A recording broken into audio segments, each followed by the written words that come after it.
The massive council chamber stretched out like a golden dome under the artificial suns of Nexus Prime.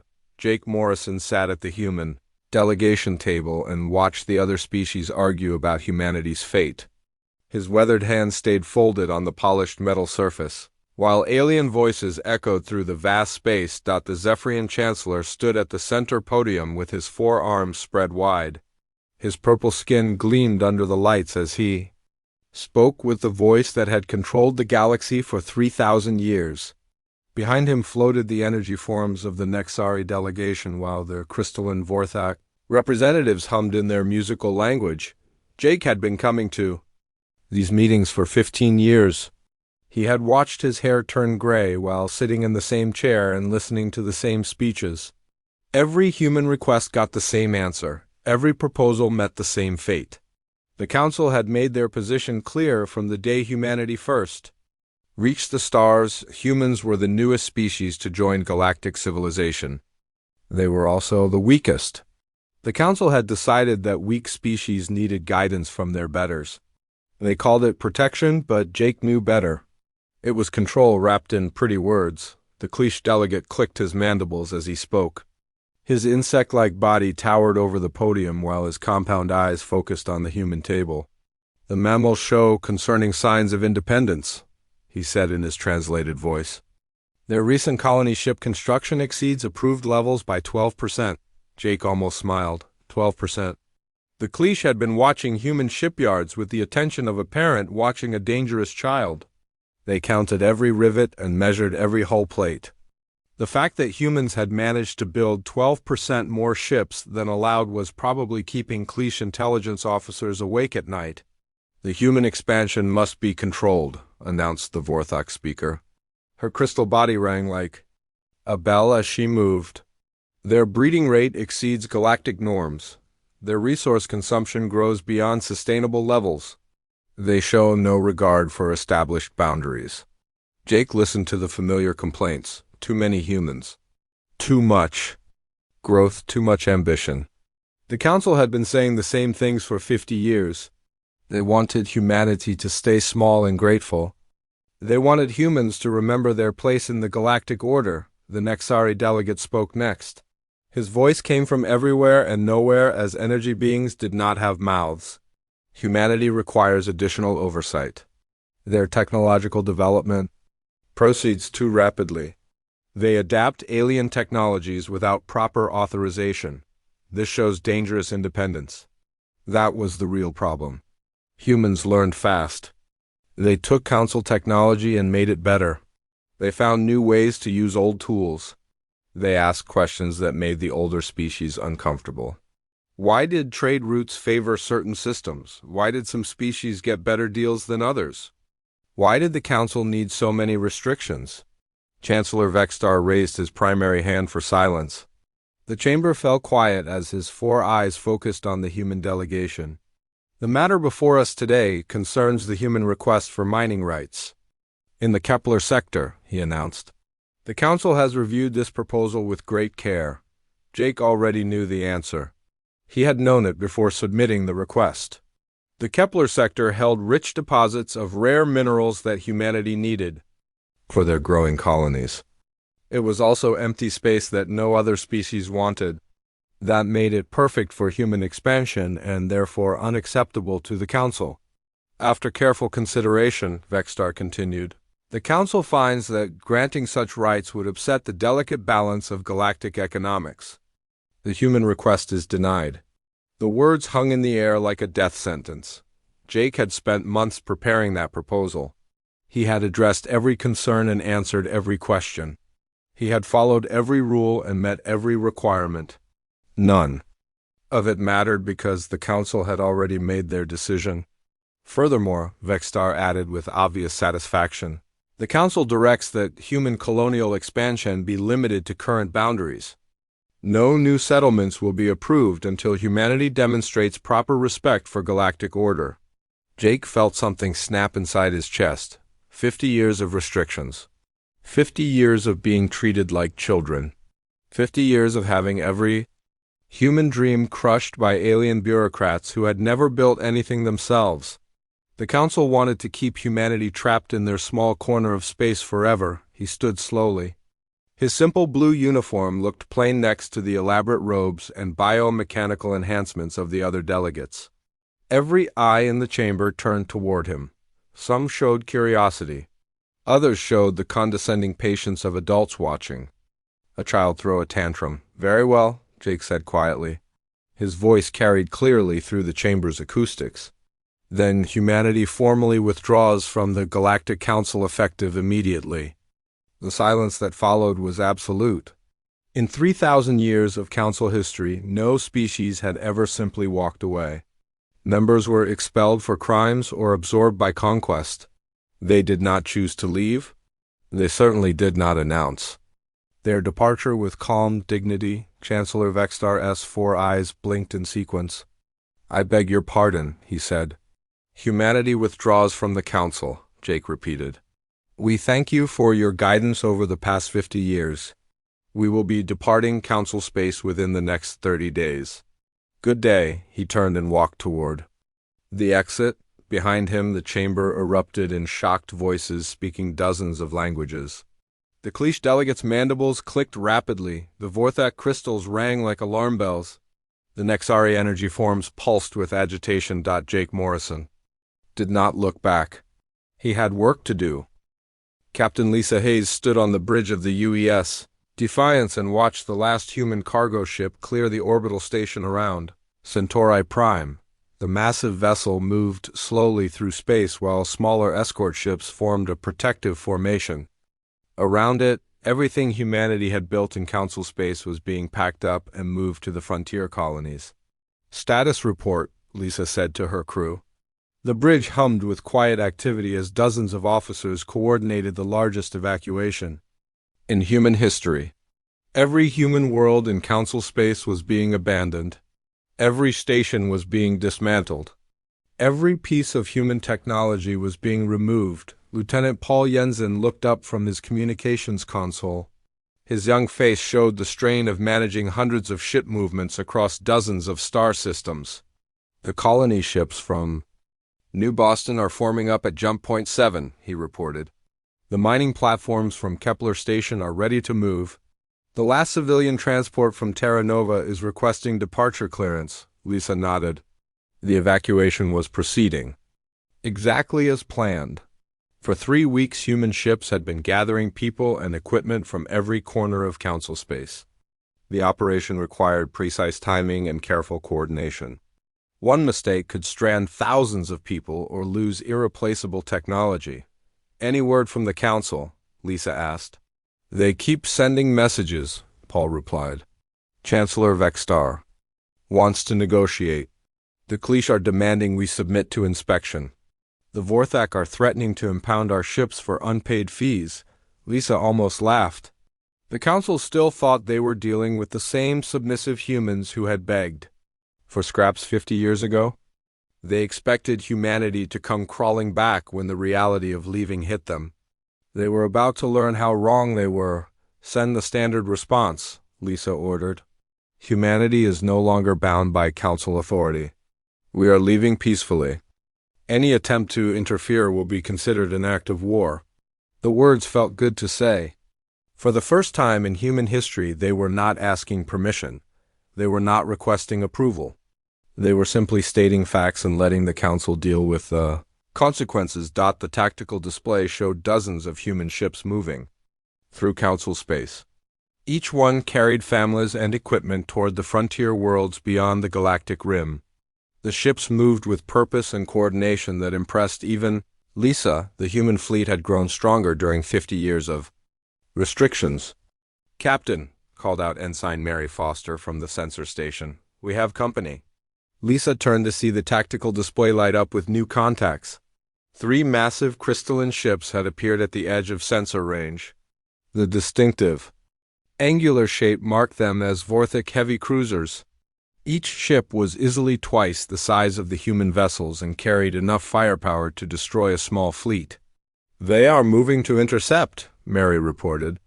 "Vorthak Commander Kyleth is demanding we stop for mandatory departure inspection." Lisa felt her jaw tighten. The Vorthak were testing humanity's resolve. They wanted to see if humans would back down when faced with superior force. The old humanity might have stopped and submitted to search. The new humanity had different ideas. Open a channel, Lisa ordered. The main screen flickered to show Commander Kyleth's crystalline face. His features were sharp and angular like cut glass. His four eyes glowed with inner light as he spoke in his translated voice. Human vessel, you will stop immediately and prepare for inspection.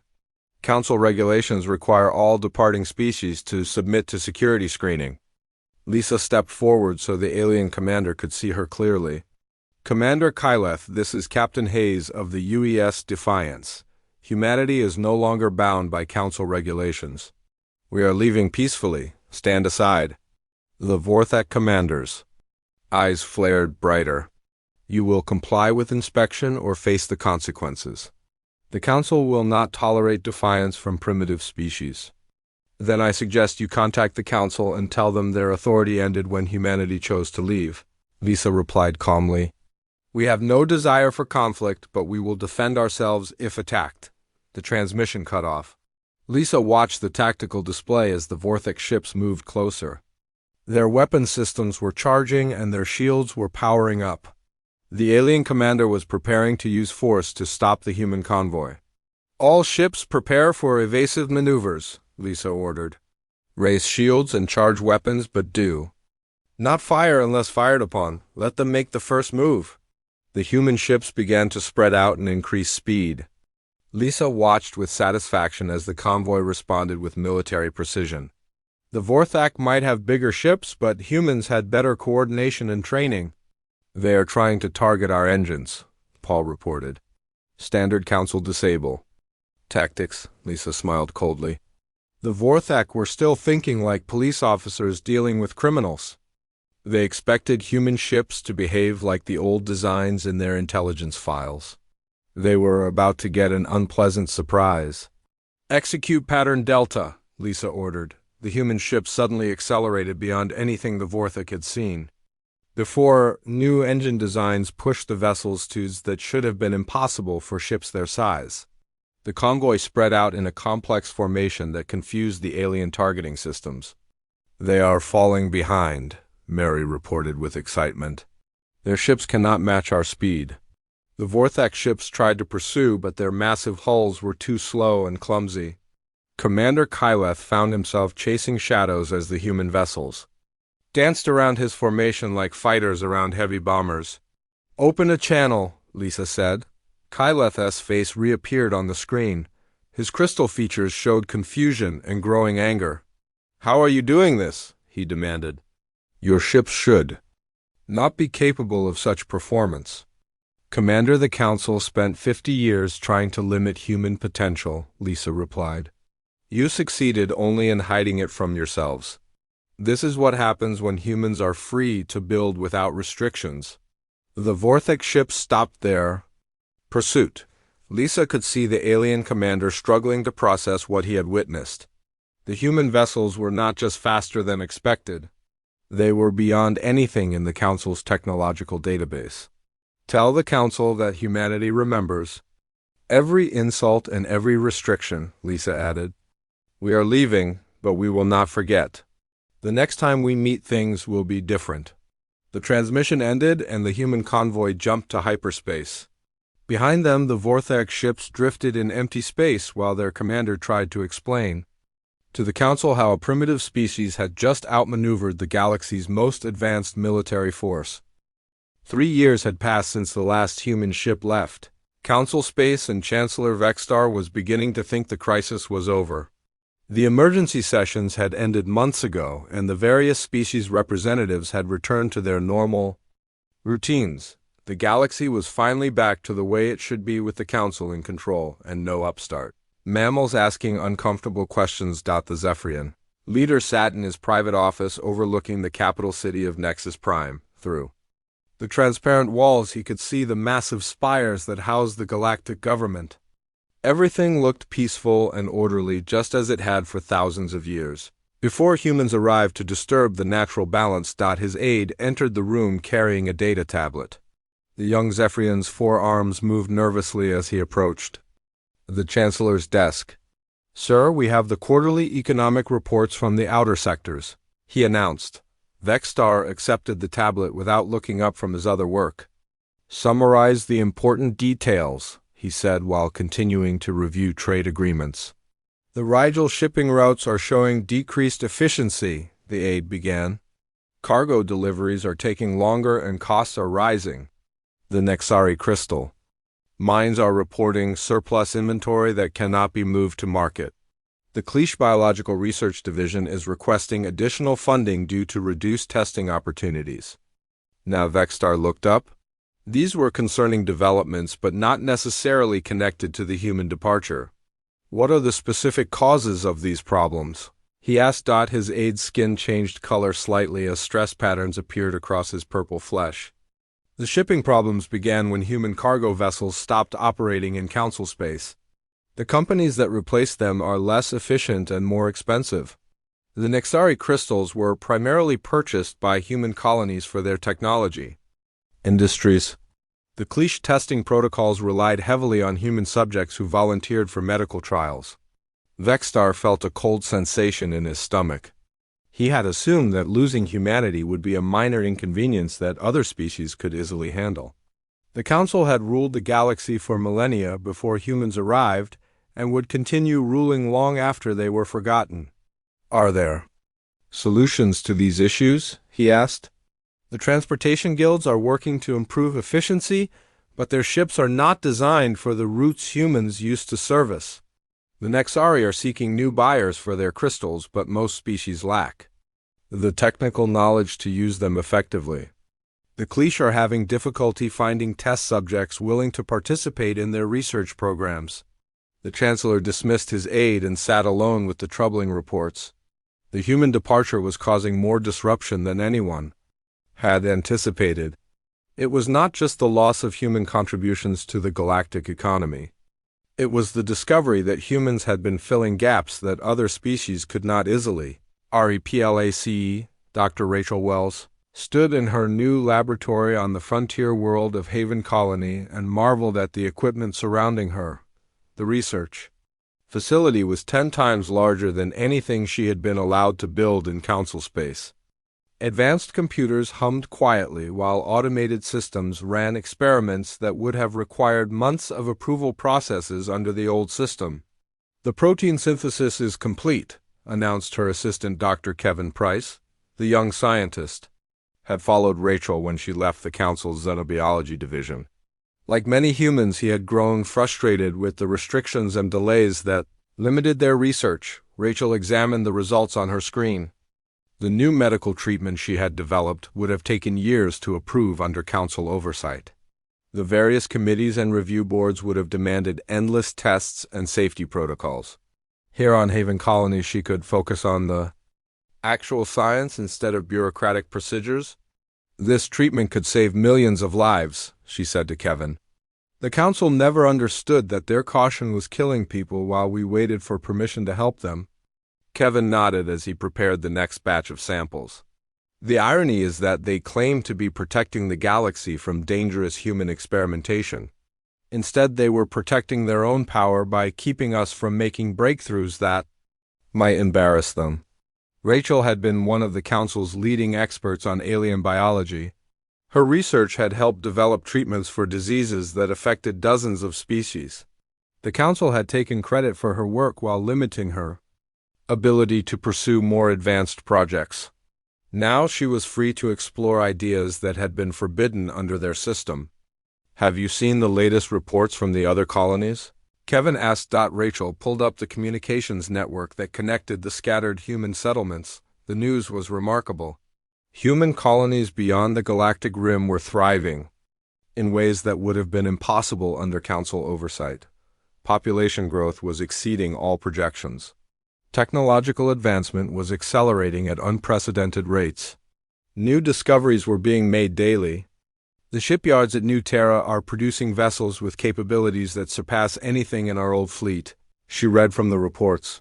"The mining colonies are extracting resources at rates that were theoretically impossible.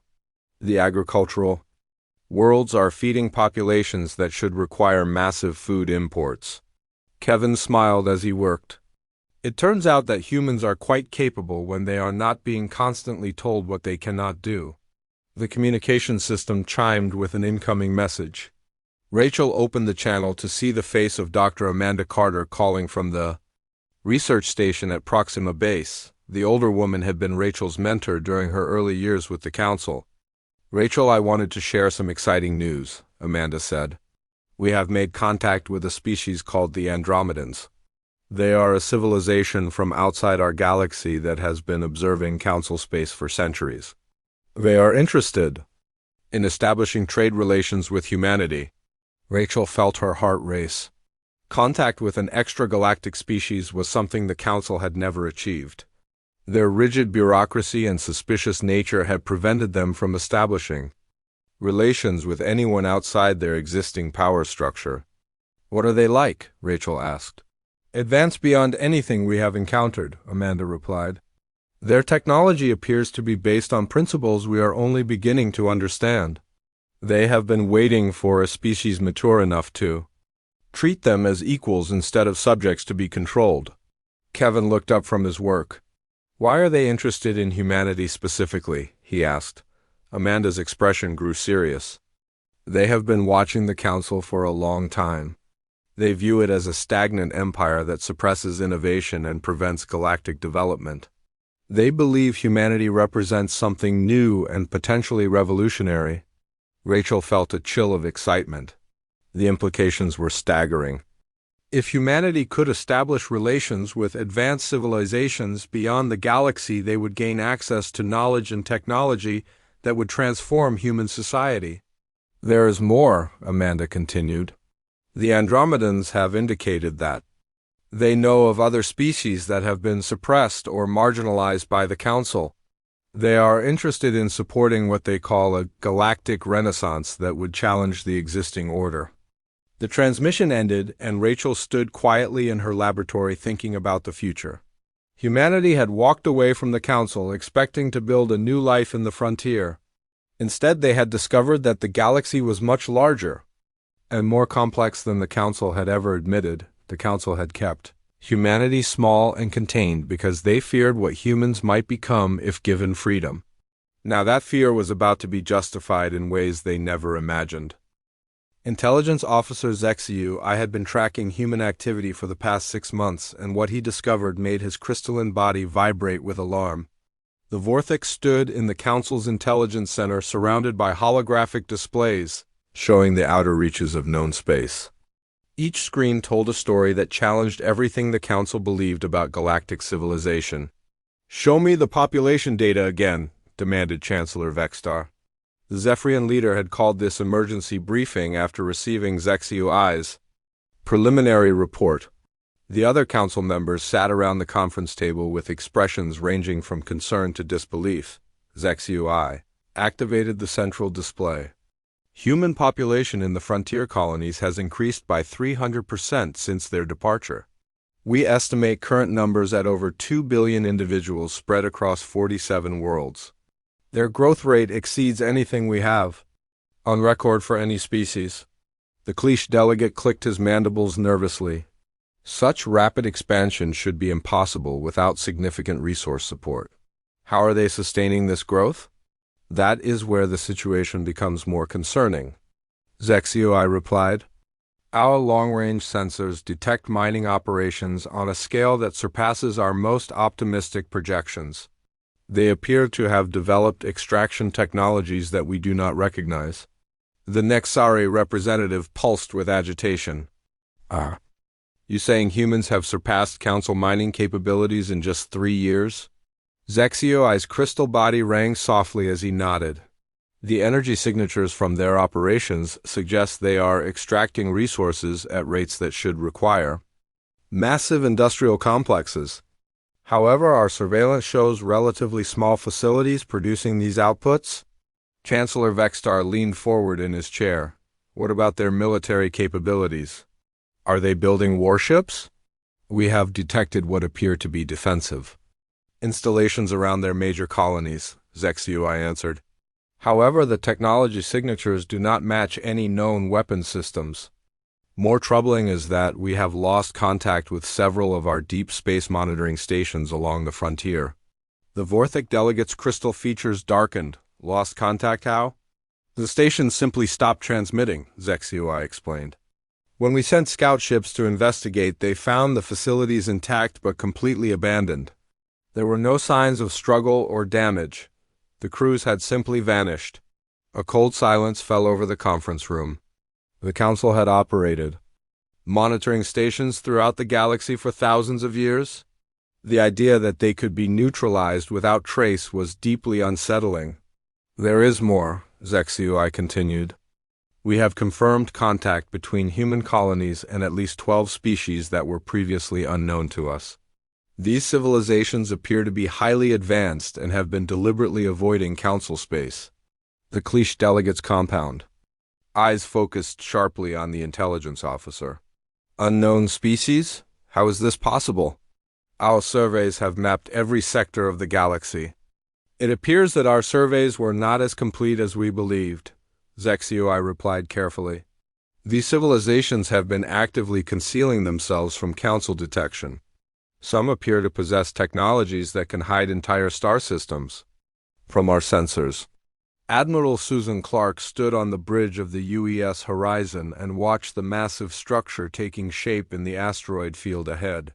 The new shipyard was unlike anything humanity had built before. Advanced construction techniques learned from their Andromedan allies allowed them to create facilities that seemed to bend the laws of physics. Construction is ahead of schedule, reported Commander Tim Foster. The young officer had been promoted rapidly as the human fleet expanded beyond all previous projections. The Andromedan technical advisors estimate we can begin full production within 2 months. Susan nodded as she studied the progress reports. The shipyard would be capable of building vessels that incorporated technologies from multiple allied species. The design principles came from the Andromedans, while the material science was provided. By the hegemony of distant stars, human engineering would combine these elements into something entirely new. Any word from the Council monitoring stations? She asked. Tim smiled slightly. The last 3 have been evacuated successfully. The crews were transported to neutral space and released unharmed. They never saw our ships or learned how we bypassed their security systems. Susan felt satisfaction at the news. The Council had been using those stations to spy on human activities for months. The decision to remove them had been controversial among some human leaders who preferred to avoid direct confrontation. Susan had argued that information warfare was just as important as military preparation. The psychological impact is more valuable than any intelligence we might gather, she had told the Colonial Council. Let them wonder how we did it. Let them fear what else we might be capable of. The communication system activated with an incoming message from the Andromedan liaison. The alien's face appeared on the screen, showing the elegant features that had become familiar to human commanders. The Andromedans looked remarkably similar to humans, despite their extragalactic origin. Admiral Clark, we have disturbing news from our observers in Council space, the Andromedan announced. The Council is considering military action against human colonies. They view your rapid expansion as a threat to their authority. Susan felt her jaw tighten. What kind of military action? Our sources indicate they are preparing a large fleet to demonstrate their power. They believe that overwhelming force will convince humanity to return to Council control. They do not understand that you have moved beyond their ability to intimidate. Tim looked up from his station. Should we alert the other colonies? Already done, Susan replied. Send a message to all human settlements. Increase security protocols and prepare defensive measures. It appears the Council has decided that negotiation is not an option. The Andromedan nodded approvingly. We have been expecting this development. The Council cannot tolerate the existence of a successful civilization that operates outside their control. They would rather destroy humanity than admit their system has failed.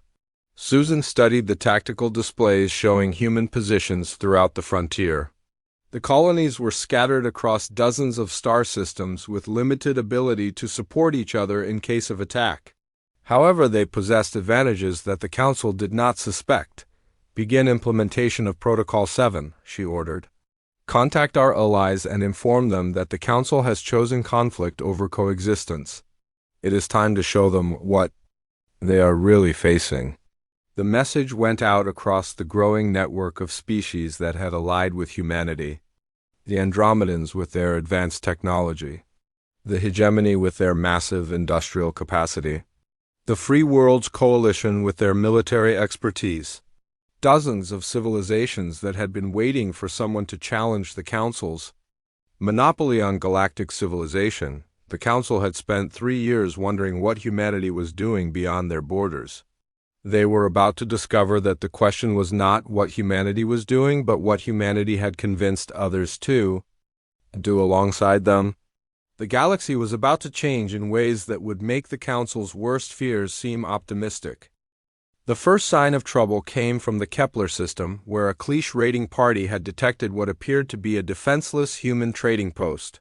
Commander Zaxith led 12 heavily armed vessels toward the small station floating in the asteroid field. The insect-like officer had volunteered for this mission, believing it would be an easy demonstration of Council power. "Deploy bioweapons on my command," Zaxt H. ordered his weapons officers. "We will disable their systems and capture the facility intact. The Council wants to study human technology and interrogate their personnel." The Cliche ships moved into attack formation around the trading post.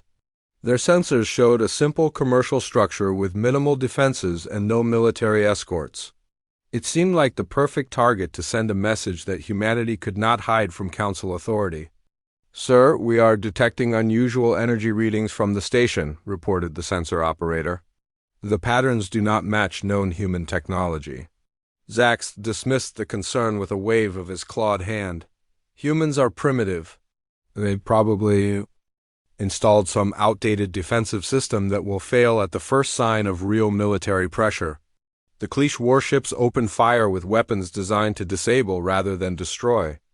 Biomechanical viruses launched toward the station's computer systems, while electromagnetic pulses targeted their power grid. The attack should have left the facility helpless within minutes. Instead, the trading post's defenses activated with deadly precision. Energy shields that bent space itself deflected the bioweapons, while point defense systems destroyed the electromagnetic charges before they could reach their targets. The small station defended itself with technology that surpassed anything in the Cliche military database. "Impossible," Zax muttered as his weapons proved useless against the human defenses. "How are they doing this?" The answer came in the form of massive ships that seemed to materialize from empty space. The vessels bore human markings, but their design was unlike anything the Cliche had encountered. Smooth hulls that seemed to shift and flow like living metal. Weapons that fired bursts of contained energy that could punch through heavy armor. Engines that moved the ships faster than physics should allow. "Retreat," Zaxith ordered as his fleet found itself outgunned and outmaneuvered. "Send a distress signal to Council Command." The human ships did not pursue the fleeing Cliche vessels. Instead, they formed a protective formation around the trading post, while one of them opened a communication channel. "Cliche commander, this is Captain David Kim of the Human Colonial Defense Force," announced a calm voice. "Your attack was unprovoked and violated several interstellar treaties. We are prepared to treat this as a misunderstanding if you withdraw immediately." Zax stared at the screen in confusion. The human was offering mercy to a superior force that had just attacked his people. It made no sense according to Council military doctrine. "You are in violation of Council space," Zaxt H replied. "This system falls under our jurisdiction." "The Kepler system was claimed by humanity under standard colonial procedures," Captain Kim responded. "We have legal documentation filed with the Galactic Commerce Authority. Your attack constitutes an act of war." "Humans have no legal standing without Council approval," Zaxt H argued. "The Council has no authority over independent human settlements," Kim replied calmly. We suggest you contact your superiors and inform them that humanity is prepared to defend its territory. The transmission ended and the human ships vanished as suddenly as they had appeared. Zax H found himself alone with his damaged fleet and a report that would terrify. Council leadership, General Alex Turner reviewed the battle reports in his command center on the fortified world of New Sparta. The human military had grown from a small colonial defense force into something that could challenge the Council's most experienced units. Advanced training programs and alien technology had transformed human soldiers into a force that exceeded their original capabilities. The Cliche attack was exactly what we expected, he told his staff officers. They assumed we would be helpless without Council protection. Instead, they discovered that we are stronger than we ever were under their control. Colonel Beth Martinez studied the tactical analysis on her screen. The psychological impact may be more important than the military victory. They expected to find frightened colonists. Instead, they encountered a defense force that made them look like amateurs. Alex nodded as he considered the broader implications. The Council has spent decades believing their own propaganda about human weakness. They genuinely thought we would collapse without their guidance. This attack proves they still do not understand what they are dealing with. The communication system activated with an incoming message from the frontier world of Haven Colony. Dr. Rachel Wells appeared on the screen with an expression of excitement mixed with concern. General Turner, we have received a delegation from the Vortha Confederacy, she announced. They are requesting protection from Council retaliation. Apparently 3 of their outer colonies have declared independence and are seeking to join the Human Colonial Alliance. Alex felt his pulse quicken. What kind of protection are they requesting? Full military alliance, Rachel replied. They are offering to share their crystal technology in exchange for defensive support. They claim the Council is planning to make an example of them for supporting human independence. Colonel Martinez looked up from her reports. Sir, we are receiving similar requests from 17 other species. The news about the Cliche defeat has spread throughout Council space. Everyone who has been oppressed by the Council is looking for alternatives. Alex studied the strategic display showing the growing alliance network. What are our current capabilities? The shipyards are producing new vessels faster than our most optimistic projections, Martinez reported. Our alien allies have provided manufacturing techniques that allow us to build fleets that would have taken decades under the old system. We could deploy significant forces within weeks. And the Council's response? Intelligence reports indicate they are mobilizing the largest military force in their history, Martinez replied. They view the defection of member species as an existential threat to their authority. Alex stood and walked to the strategic display. Send a message to all human colonies and allied species. The Council has chosen to resolve this conflict through force. They apparently believe they can intimidate us into submission through overwhelming military pressure. He paused and looked around the command center at the faces of officers who had once served under Council authority. They are about to learn that free people fight differently than subjects. Prepare for a full-scale war. The orders went out across the growing network of species that had allied with humanity. The Council had spent 3 years wondering what humanity was building beyond their borders. They were about to discover that the question was not what humanity had built, but what humanity had inspired others to become. The galaxy was about to witness a conflict that would reshape the balance of power that had existed for thousands of years. The Council had always maintained control through fear and intimidation. Now they would face an enemy that had learned to fight without fear because they had something worth defending. The emergency council session was the first time in 3,000 years that the great chamber was only half full. Empty seats marked the places where representatives from 43 species had once sat. The Vortha Confederacy had formally withdrawn after their colonies declared independence. The Nexari had quietly stopped attending after their energy crystals found better markets with human traders. Even some Cliche hive colonies had begun questioning their loyalty to the central authority. Chancellor Vextar stood at the center podium and looked out at the remaining delegates. His forearms trembled slightly as he spoke in a voice that had once commanded the respect of the galaxy. "The situation has become critical," he announced. "The Human Colonial Alliance now controls 17% of known space. Their influence continues to grow daily." The Cliche Prime Minister clicked his mandibles nervously. "Our military forces have proven inadequate against their technology. 3 separate engagements have resulted in decisive defeats. Our officers report that human vessels appear to predict our tactics before we implement them.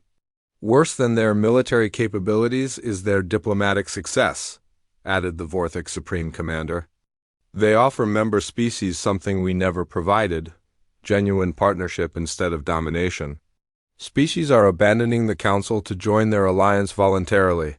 Vexstar felt the weight of 3 millennia of galactic leadership pressing down on his shoulders. The Council had maintained power through a simple formula: keep member species dependent and grateful while ensuring no single civilization could challenge their authority. Humanity had broken that formula by simply refusing to accept their assigned place. "We must consider negotiation," suggested the Nexari delegate. "Perhaps some accommodation can be reached that preserves Council authority while acknowledging human independence." The words hung in the air like a surrender. For the first time in Council history, they were discussing negotiation with a species they had once considered primitive. The irony was not lost on anyone present. "I have sent a message to the human leadership," Vexstar announced. "Ambassador Morrison has agreed to meet with us here on Nexus Prime. Perhaps we can find some middle ground." Jake Morrison walked into the Council chamber with the confidence of someone who no longer needed to ask permission for anything. His hair was completely gray now, and his face showed the lines of someone who had carried the weight of his species. "Future for 5 years." Behind him walked representatives from 12 different species, including several that the Council had never encountered. Before the human delegation took their seats in the center of the chamber instead of the small side table they had once occupied. The symbolic change was not lost on anyone present. These were not supplicants begging for favors. These were equals demanding recognition. "You requested this meeting," Jake said simply. "What do you want?" The question was delivered without hostility, but with the authority of someone who held the stronger position. Chancellor Vexstar found himself in the unprecedented situation of having to explain what the Council could offer rather than what they demanded. "We wish to discuss terms for coexistence," Vexstar began carefully. "Perhaps some arrangement can be reached that serves both our interests." Jake leaned back in his chair and studied the alien leader who had once dismissed humanity with casual contempt. "The Human Colonial Alliance is always interested in peaceful relations with neighboring civilizations. What did you have in mind?" The formal language was polite but carried an unmistakable message. The Council was now just another neighboring civilization instead of the supreme authority they had once been. The psychological impact of this shift was devastating for species that had never imagined challenging the established order. "We propose a division of spheres of influence," Vexstar suggested. "The Council would maintain authority over our traditional territories while recognizing human independence in the frontier regions." Jake exchanged glances with his fellow delegates before responding. "That might have been acceptable 5 years ago. Unfortunately, the situation has evolved beyond simple territorial divisions." He activated a holographic display that showed the current political map of the galaxy.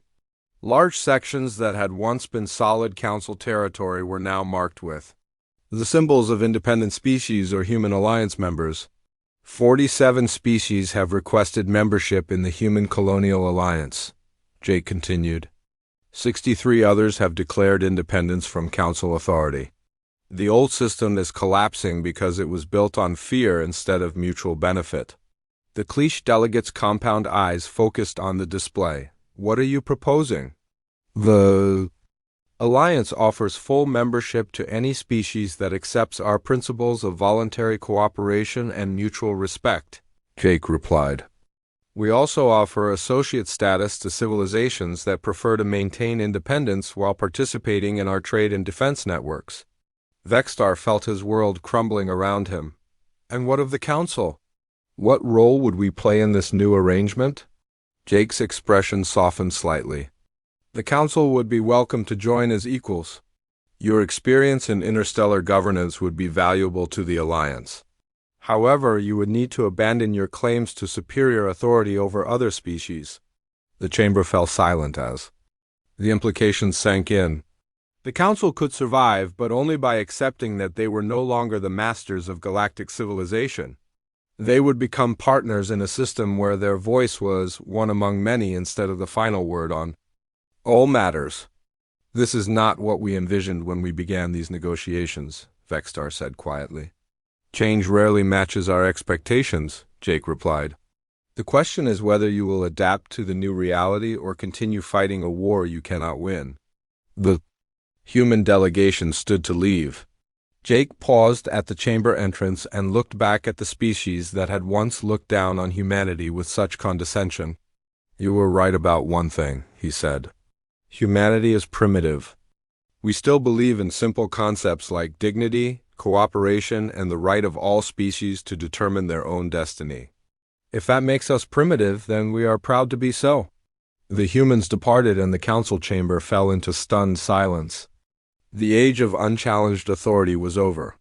The galaxy now belonged to those who could inspire loyalty instead of demanding submission. Outside the chamber, the galaxy continued its transformation. Human ships moved freely through space that had once been forbidden to them. Former council subjects built new lives under the protection of the Alliance. And in the depths of space beyond the galactic rim, humanity's alien allies watched with satisfaction as their new partners reshaped galactic civilization according to principles of freedom and mutual respect. The Council had spent 50 years trying to keep humanity small and contained. Instead, they had created the catalyst for the greatest political revolution in galactic history.